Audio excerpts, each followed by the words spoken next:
O hey guys, this is me Mayank और आज मैं बात करने वाला हूँ किसी ऑब्जेक्ट में इफ़ेक्ट कैसे यूज़ कर सकते हैं। तो सिंपल, यहाँ मेरे पास एक ऑब्जेक्ट है, इसको मैं सेलेक्ट करूँगा। ये अभी नॉर्मल ऑब्जेक्ट है, बिटमैप। अब मैं इसको कन्वर्ट कर दूँगा सिंबल में, मूवी क्लिप में। मूवी क्लिप में कन्वर्ट करने के बाद यहाँ मैं चले जाऊँगा प्रॉपर्टीज़ में। प्रॉपर्टीज़ में जाने के बाद यहाँ आपको कुछ मिलेंगे, कुछ ऑप्शंस मिलेंगे अलग अलग, जैसे कि पोजीशन, साइज़। ये आपका जो ऑब्जेक्ट के पोजीशंस होते हैं वो बताने के लिए होते हैं, ये अभी हमारे काम के नहीं है। फिर है 3D पोजीशन, ये भी काम के नहीं है अभी। फिर आ जाता है कलर इफ़ेक्ट। कलर इफ़ेक्ट क्या करता है? कलर इफ़ेक्ट नॉर्मली जो हमारा ऑब्जेक्ट होता है उसको कम ज़्यादा करने, मतलब इसमें ऑप्शंस होते हैं, ब्राइटनेस हो गए, फिर टिंट हो गया। टिंट आपका कितना रहेगा, ये इंटेंसिटी है। उसके बाद यहाँ आप उसको चेंज कर सकते हैं, जैसे रेड कम किया तो ब्लू हो गया, फिर ग्रीन कम किया तो वायलेट हो गया, ऐसे। उसके बाद आ जाते हैं एडवांस्ड। एडवांस्ड में आपका वही चीज़ है, बस इसमें आपको उस कलर के लेवल्स कम करने हैं तो वो उसमें चेंजेस दिखाएगा। ओके, और एक आ जाता है अल्फ़ा। अल्फ़ा ये बताता है कि आपका ऑब्जेक्ट कितना दिखेगा, कितना नहीं दिखेगा। अगर मान लीजिए मैं एक ऑब्जेक्ट बनाया हूँ, उसके पीछे इसका मैं कलर वगैरह चेंज कर देता हूँ, तो ये जो हमारा ऑब्जेक्ट है अल्फ़ा से ये ट्रांसपेरेंट कितना रहेगा, कितना नहीं रहेगा, वो डिसाइड होता है। तो नन कलर इफेक्ट। अब डिस्प्ले में आते हैं। डिस्प्ले में आपका दो ही चीज़ यहाँ अभी काम की है। एक है विजिबिलिटी रहेगी या नहीं रहेगी। अगर मान लो जो आपको बनाए हुए हो, लेकिन आप उसको एज अ रेफरेंस बनाए हो कि इसमें मैं आर्ट वर्क या एनिमेशन करूँगा, उसके बाद करने के बाद इसको डिलीट भी नहीं करना है आपको, तो आप इसको नॉर्मली इनविजिबल करोगे तो वो आपके रेंडर के टाइम नहीं निकलेगा और आपका आर्ट वर्क क्लियर दिखेगा। उसके बाद आ जाता है ब्लेंडिंग मोड। ब्लेंडिंग मोड आपका नॉर्मली अगर आप लोग फोटोशॉप चलाए होगे या इलस्ट्रेटर चलाए होगे तो उसमें एक ब्लेंडिंग मोड्स होते हैं, जिसमें आप मल्टीप्लाई, लाइट। अच्छा, ये ऐसे नहीं दिखेगा, जैसे कि मान लीजिए मैं आप कुछ ना कुछ फ़ोटो या कुछ भी अगर आपके बैकग्राउंड में है, इसका कलर मैं कर देता हूँ एक बार चेंज। तो क्या होगा, इसको अगर मैं ब्लेंडिंग मोड चेंज करूँगा तो वो उस कलर के साथ इफ़ेक्ट करेगा, मल्टीप्लाई होके या उसके साथ, मतलब ये सारे इसके ऑप्शंस होते हैं। आपको अगर जैसा भी चाहिए आप उसको ब्लेंड करने के लिए उसके साथ ये सब चेंज कर सकते हैं। अगला होता है रेंडर वाला। Render actually cache to as bitmap and export as bitmap. तो ये आपका जो रेंडर होता है उस टाइम का है ये प्रोसेस, लेकिन ये रेंडर वाला पार्ट है, तो मैं रेंडर वाले पार्ट में बताऊंगा जब मैं फाइल रेंडर करना बताऊंगा। तो उसके बाद आ जाते हैं एसेसिबिलिटी। एसेसिबिलिटी एक्चुअली इसका नहीं है पार्ट। किसी प्रोजेक्ट में के बारे में अगर कुछ लिखना रहता है तो ये उसमें काम आता है। मतलब किसी को अगर जानना होगा, मुझे किसी फ्रेंड को पास ऑन करना होगा या अपने टीममेट को पास ऑन करना होगा कि इसमें कुछ वर्क करना है इस मूवी क्लिप में, तो इसमें लिख के दूंगा डिस्क्रिप्शन में कि ये क्या है, क्यों है, इस पर क्या क्या करना है उसको आगे, ऐसा। तो ये उस पर यूज़ होता है।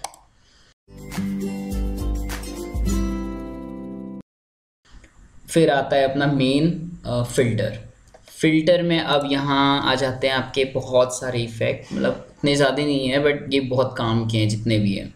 तो पहले स्टार्ट करता हूँ मैं ड्रॉप शेडो से। तो अब ड्रॉप शेडो करते हैं। ड्रॉप शेडो में आपके आ गए ऑप्शन यहाँ। इसमें होता ये है कि एक ब्लर एक्स है, ब्लर वाई। ब्लर एक्स का मतलब होता है आप जितना इधर खींचेंगे ये उतना एक्स की तरफ मूव होगा, एक्स की। अच्छा, ये अभी साथ में मूव हो रहा है, आपको इसको अनलिंक करना पड़ेगा तब वो अनलिंक होगा।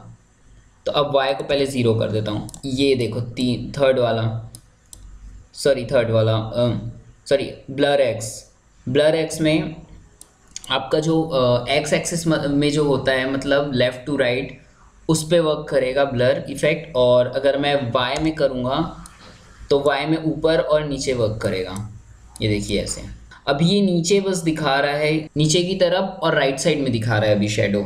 तो उसको चेंज करना है, वो इसलिए दिखा रहा है क्योंकि यहाँ नीचे डिस्टेंस है, डिस्टेंस 4 पिक्सल में है। तो 4 पिक्सल ये एक एंगल में है, 45 एंगल में है। अब क्या करूँगा मैं, अगर मेरे को पहले तो न्यूट्रल करना है तो इसको जाके 0 कर दूँगा।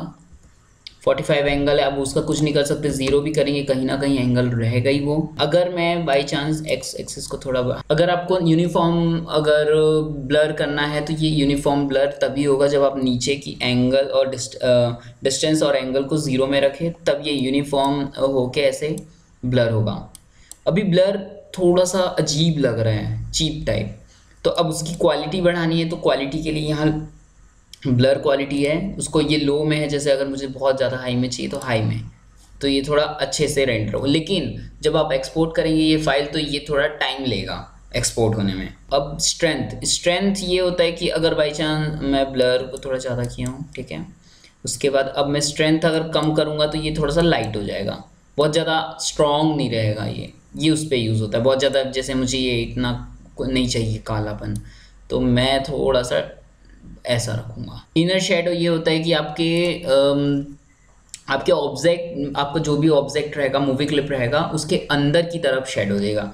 जैसे कि मैं ब्लर को अगर मैं कम करता हूँ तो देखो अंदर में डिफरेंस पता चल रहा है, ये ऐसा, तो ये अंदर की तरफ का डेप्थ दिखा देता है इनर शेडो।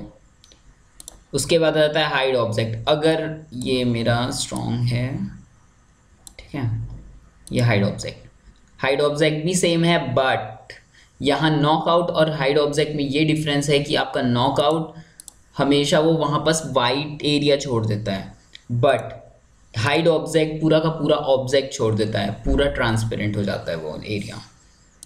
अब आ जाते हैं कलर पे। कलर का मतलब है आपका जो शेडो है वो किस कलर पे है। तो यहाँ मैं जैसे रेड करवाना है तो ये एक्चुअली सिर्फ शेडो के लिए नहीं, अगर आपको कहीं ग्लो का इफेक्ट दिखाना है कि लाइक आपके किसी कंप्यूटर के पीछे ऐसा कुछ सीन बना है जिसमें कंप्यूटर रखा हुआ है आपके फ़ोटो में, और उसके पीछे आपको ग्लो यूज़ करना है कि लाइक एक कलर वो निकल रहा है, पीछे लाइट लगी है, तो आप इसका यूज़ कर सकते हैं अच्छे से, ठीक है। अब इसको अगर हाइड करना है, इस इफेक्ट को अभी नहीं चाहिए, तो ये आप यहाँ वैल्यू में जाके आई को ऑफ कर सकते हैं। इसको अभी रखता हूँ मैं।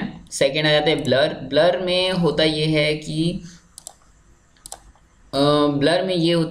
जो आपका ऑब्जेक्ट होता है वो कितना ब्लर होगा। ये एक्चुअली कब यूज़ होता है, जब आपको मूवमेंट देने हैं, पीछे है बहुत दूर में है सामान तो ब्लर दिख रहा है, फोकस में नहीं रखना है उसको, तो ये उसमें यूज़ होता है। क्वालिटी इसका वैसे ही है मीडियम और हाई, तो ये होता है ब्लर। नेक्स्ट आ जाता है ग्लो। ग्लो उतना कुछ खास डिफरेंट नहीं है ड्रॉप शेडो से, ड्रॉप शेडो के जैसे ही है। इसमें भी blur X axis, blur Y axis है, स्ट्रेंथ है सेम, क्वालिटी है सेम। उसके बाद कलर आप वैसे ही चेंज कर सकते हैं। उसके बाद आ जाता है आपका नॉकआउट। नॉकआउट भी वैसा ही है जैसा ड्रॉप शेडो में था, और इनर ग्लो भी ऑप्शन आपको ड्रॉप शेडो में मिल जाएगा। तो आपको अगर ये यूज़ करना है नहीं करना है तो वो आपके ऊपर है, कैसे भी आप इसको यूज़ कर सकते हैं। फिर नेक्स्ट है बेवल। बेवल में ऐसा होता है कि आपके जो ऑब्जेक्ट होता है उसके आजू बाजू बाउंड्रीज जो होते हैं उसको वो सॉफ्ट कर देता है, ऑटोमेटिकली उसमें शेडो और ग्लो डाल देता है ताकि वो उभरा हुआ लगे। ये ज़्यादातर बटन्स बनाने में यूज़ होता है। तो ये हो जाता है बेवल। बेवल के बाद आता है अगला ग्रेडियंट ग्लो। ग्रेडियंट ग्लो बस में डिफरेंस ये है कि यहाँ रहता है आपका ग्रेडियंट। ग्रेडियंट में आप चेंज कर सकते हैं, ये ट्रांसपेरेंट वाला पार्ट है और ये वाला कलर वाला पार्ट है। अगर यहाँ पर और चेंज लाना है मुझे दूसरा कलर तो मैं वो भी ला सकता हूँ। बस इसका ये है डिफरेंस रहेगा कि ये जो यहाँ से यहाँ तक जा रहा है ये यहाँ पर ट्रांसपेरेंट रहेगा और यहाँ पर हार्ड कलर रहेगा। बस जितना जाओगे इधर वो इतना ट्रांसपेरेंट होता जाएगा लेफ्ट साइड में। इसमें भी वही फुल कर देता हूँ मैं, तो यहाँ ग्रेडियंट दिख रहा होगा आपको। अगर मैं थोड़ा सा यहाँ रखूँगा तो यहाँ आ रहा है, यहाँ करूँगा तो यहाँ आ रहा है। उसके बाद अगला है ग्रेडियंट बेवल। ग्रेडियंट बेवल भी वैसा ही है।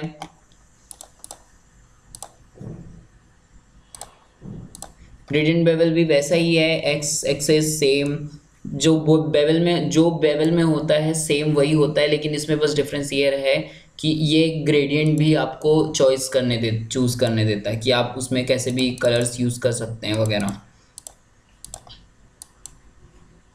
ओके, तो नेक्स्ट उसके बाद आ जाता है आपका एडजस्ट कलर। एडजस्ट कलर आपका कलर करेक्शन के जैसा है, जैसे ब्राइटनेस मुझे बढ़ानी है इसमें या कॉन्ट्रास्ट रखना है थोड़ा।